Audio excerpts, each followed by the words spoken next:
Hvordan forandrer vi oss psykisk gjennom livet? Intelligensen vår faktisk ganske stabil fra vi 16 til vi 80 år. Vi har cirka samme IQ hele livet. Men på andre mentale evner så du best i ulike faser av livet. Så når det gjelder det psykologiske, vet dere hva man best på når man 18-19 år? Det handler vel litt om å overvurdere egne evner, ikke det? Tenker at man kjapp og god, kjapp og til å ljuge, for eksempel. Mye ljuging. Nei, at det sånn, hvorfor har du dorull på nattbordet?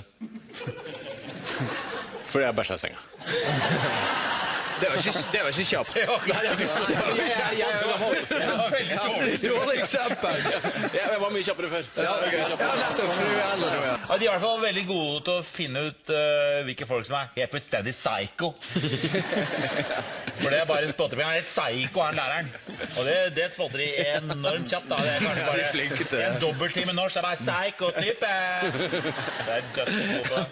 De jo, altså 18-19 år, de veldig gode til å på en måte ikke la seg styre av gode, konstruktive og oppbyggende råd. Bare neglisjere det og kjøre sin greie. Ok, bra forslag fra dere. 18-19-åringer raskest i hodet. De det klart kjappeste av alle til å oppfatte og forstå ny informasjon, som for eksempel denne testen her. Man skal finne ut hvilke prikker som skifter farge. Da den prikken skifter farge nå, den øverst litt til høyre, ser dere den skifter farge? 18-19-åringer veldig gode på å spotte det. Yes. Eller denne her, ser dere hvem som skifter farge her? Dere jo ikke 18-19 år. Det nederst til venstre, den skifter farge. Så etter at man 20 år, så stuper vår mentale kjapphet, så 18-19-åringer utrolig kjapp på det her. Det var noe prikker på skjermen her, det var noe gærent med skjermen. Jeg fikk ikke med meg noen. Hva med folk mellom 25 og 35? Hva det de best på? Jeg synes det litt rart at det en som... Altså, når du 25 år, så står du jo til haka i skum på Ayanapa, mens når du 35, så du jo...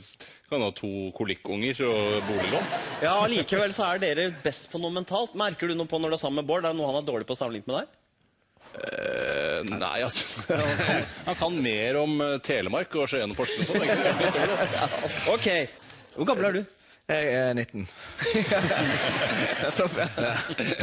Spør meg seriøst. Jeg 36. Man glemmer jo det. Etter en stund så glemmer man... Utenfor den aldersgruppen. Det ikke stas lenger. Du på vei ned på et eller annet. Hva da? Kom igjen, vær ærlig nå. Åja, at jeg ikke husker det. Husker alder? At jeg ikke... 25 god på å huske alder. Ja, men nå det for sent for meg. Aldershusking. Og huske ting.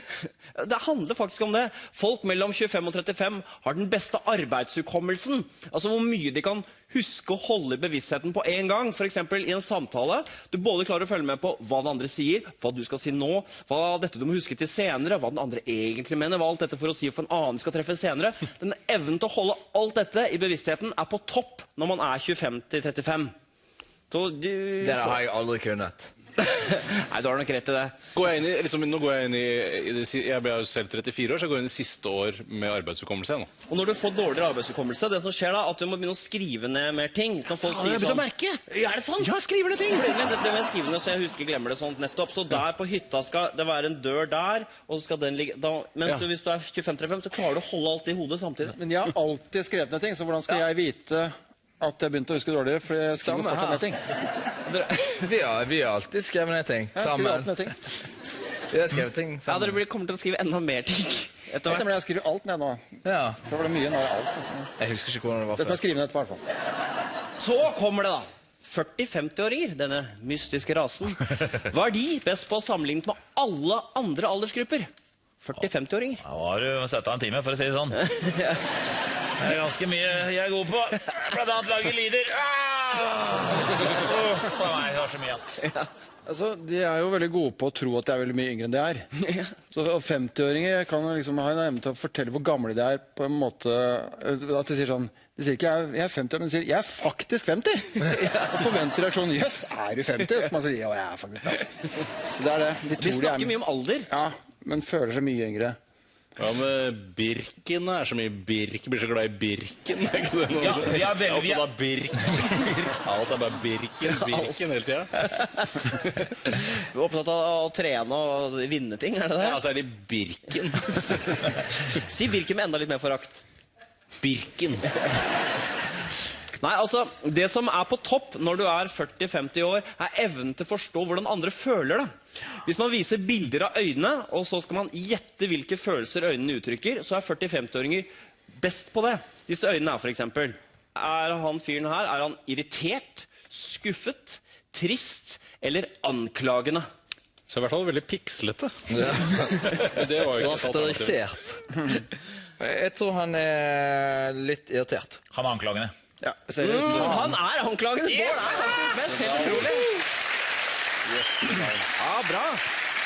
Men hvilke mentale skills er det som piker i begynnelsen av 70-årene? Jeg liker at du formulerer spørsmål sånn at ingen i 70-åra skjønner det. Ja. Det er vel evnen til å gi opp. Evnen til å legge seg ned og tenke sånn. Forsoningens kunst. Forsoningens kunst. Resignasjonens Ja. kunst. Nei, det er litt mer sånn Kjenne sin positiv evne enn det. Jaha. Og så, jo, det er evnen til å ta av seg alle klærne, la seg avbilde i VG Helg og si at sexen er bedre enn noensinne. Det er du god på. Hva tror du kommer til å bli god på når du er 70, Yngve? Jeg tror jeg kommer til å bli god på å få en liten handling til å bli et helt dagsverk. Ja. I dag skal jeg på posten, hvis det finnes fortsatt. Så jeg setter en hel dag Men til siden ikke det finnes posten, så bruker du hele dagen på det, selvfølgelig. å finne postkontoret. Ja. Altså, folk i 70-årene er aller best på ordforråd. De kan flere ord enn noen andre aldersgrupper. Jeg skulle bare mangle det, vil jeg si. Men det er fordi de har et ordforråd med ord som ingen andre bruker eller har bruk for. Taskenspiller, Fusenstass, Slendrian, Klodrian. Telefonkatalogen. Kamfer. Kamfer. Telefonkatalogen er også et ord ingen vet hva er. Ja, som ikke folk bruker lenger. Nei. Det var en katalog med telefonnummer i. Ja, det er sant. Det er blitt stemmer. eksotisk. Ja. Det kan du fortelle barnebarna når du blir gammel, Det Yngve. skal jeg gjøre. Ok, da. Helt til slutt dette segmentet. Vet dere hva folk på 90 år er best på? Ingenting!